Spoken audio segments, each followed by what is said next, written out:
with the raw Greek. So basically in Deuteronomy chapter 28, and again, what is that prefix called that we see on the front of a word that indicates that the person referencing that, or the entity referenced in that word is doing it to themselves? What's the prefix?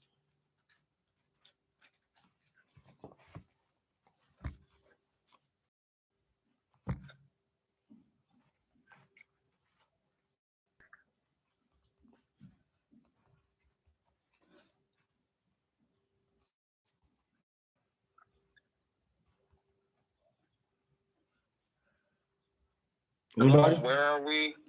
Deuteronomy 28:8. On.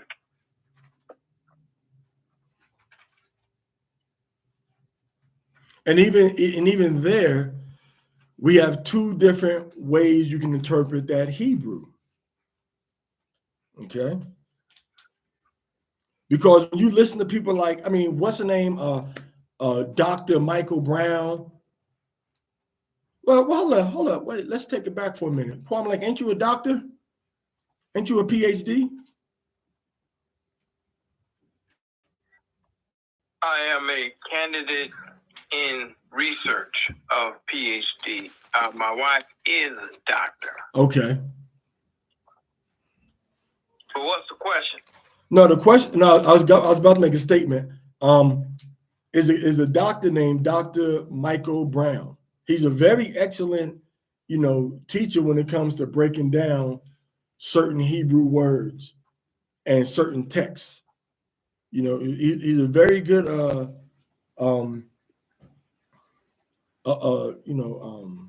apologetics.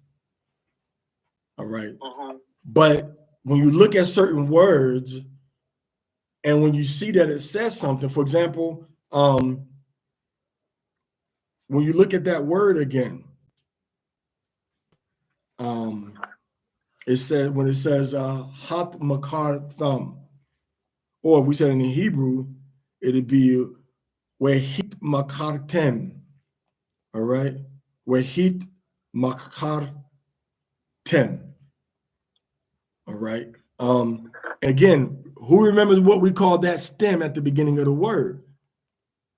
And it's right inside the word itself. The H, the ha, and the tha at the beginning of the word indicates that this person that's going to be at the end of the word is doing this action to themselves or causing it to happen. It's almost like if I let's say I'm playing chess and I'm on one side of the board, on the other side of the board. Who am I playing? I'm playing myself. So when I finish the game, what happened? How would you express that? What just happened? I did what? I played myself. So I played myself, right? So now let's say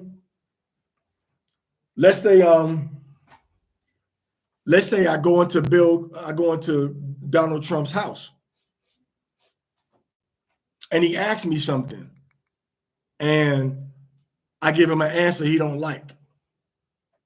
And he could tell me what? You played yourself. Now, I didn't literally play myself, but I caused myself to proverbially get played. Or I could be in the taxi, and the taxi could arrive at the airport late, and I could tell him, you made me late. And he could tell me, no, you made yourself late. You caused yourself to be late. Right? So I'm initiating the action, but he's the vehicle that's making it. I'm already late, but he's driving me to the airport. But I called him late. So now the Uber or the taxi, whatever, is taking me late on a non-Sabbath day to the airport.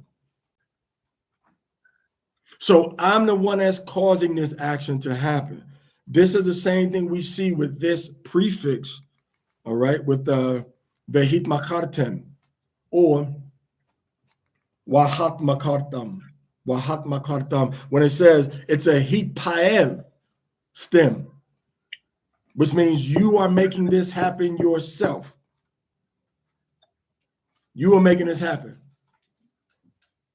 So you are either selling yourself or you are causing yourself to be sold.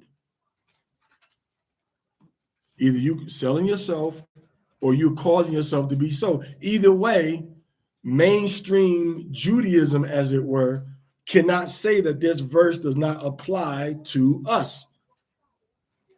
Because they will have you thinking, oh, this means it says you will sell yourself. But wait a minute. It can also mean you will cause yourself to be sold. All right. So hipael is a reflexive, intensive verb. So you either acted upon yourself or you participate in the action. Did we cause ourselves to be sold into captivity, y'all? So we caused that action. When has there ever been a history on the planet Earth of a people offering themselves to somebody for a pair of sandals and that person not being sold? Never. So no matter how you look at it, if you look at the Greek, you look at the Hebrew or the KJV, we fit the description either way. Because many people say, you will, but no man shall buy you, right? No man shall buy you. So what they're not going to tell you is that the same verses that Jewish people use when they talk about the law of redemption or redeeming your land after 50 years or redeeming your brother from captivity or redeeming your brother from servitude is the exact same word that we see here where it says no man shall buy you. I was just about to ask that. So when Yahweh speaks, go ahead. No, go ahead. When he speaks, you EF Hutton up in here. Yeah, I'm connected now, so like I can move freely, I can talk freely. So when he speaks, this is another thing I find not odd, but when he speaks, like in that instance right there. Wait. Now this is not to interrupt you, but I just want to make the point that when we go into chapter 28, this is Moshe talking. This is Masha talking.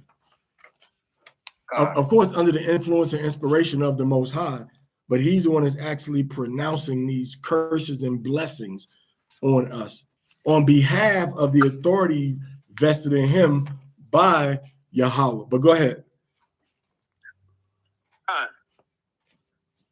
It's good to also hear that